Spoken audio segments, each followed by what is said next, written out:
delay in justice is injustice. ન્યાયમાં મોડું થાય, વિલંબ થાય, એ અન્યાય છે. ખબર નથી પડતી. અદાલતોને કેવી રીતે આટલા વર્ષો થાય છે? કોઈ રમત છે? લોકોની જિંદગી વકીલો અને અદાલતો કરી શું રહી છે?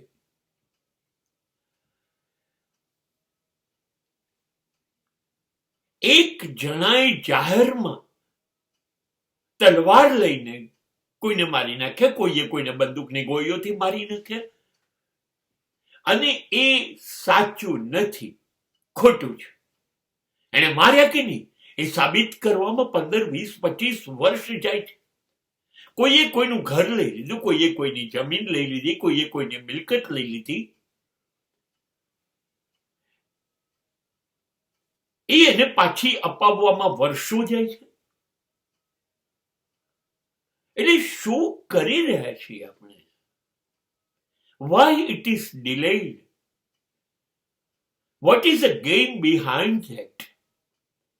દરેક અદાલતમાં લાખો કેસ પેન્ડિંગ પડ્યા છે. And lawyers are playing their game. કારણ કે એ એમની રમત છે. જેમ ખેંચાશે એમ વધુ ફી લઈ શકાશે. પણ તમને ખબર છે, જેને ભોગવવું પડ્યું, જેની ઉપર આકાશ તૂટી પડ્યું, એ કેવી રીતે જીવશે?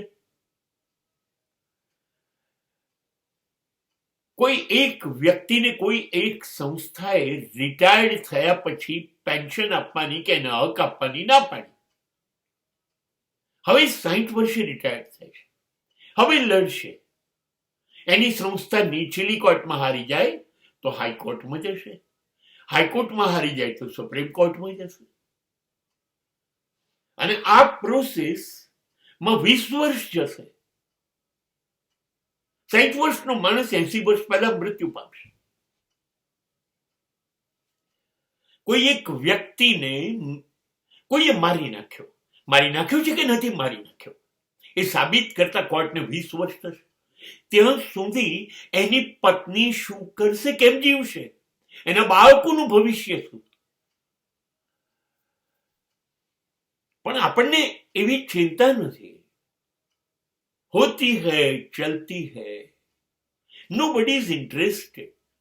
કે let the work finish. ન્યાય ઝડપથી મળવો જોઈએ, બહુ જ ઝડપથી. શા માટે મોડું થાય છે? શું કરી રહી છે અદાલતો? હા, વકીલો ફી લો,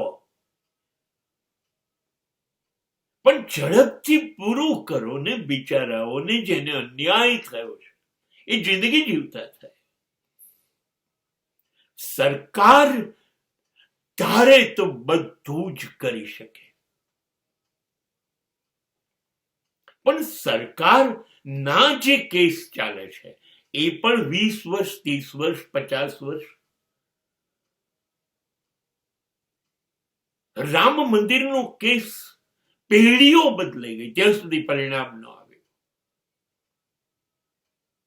શું કરી રહ્યા છીએ? સરકાર પણ શું કરી રહી છે? બસ સમાજની આ કમનસીબી છે. તમને ખબર છે, આ મોંઘવારીમાં જીવવું ઝેર થઈ ગયું છે. રોજ જીવન ધોરણ મોંઘું થતું જાય. એની અંદર અદાલતમાં ચાલતો કેસ વર્ષો ખેંચાય તો ભોગ બનેલા માણસો જીવશે કેવી રીતે? એનું જીવન કેમ ચાલશે? એની ચિંતા કોઈને નથી. અને એ અન્યાય છે.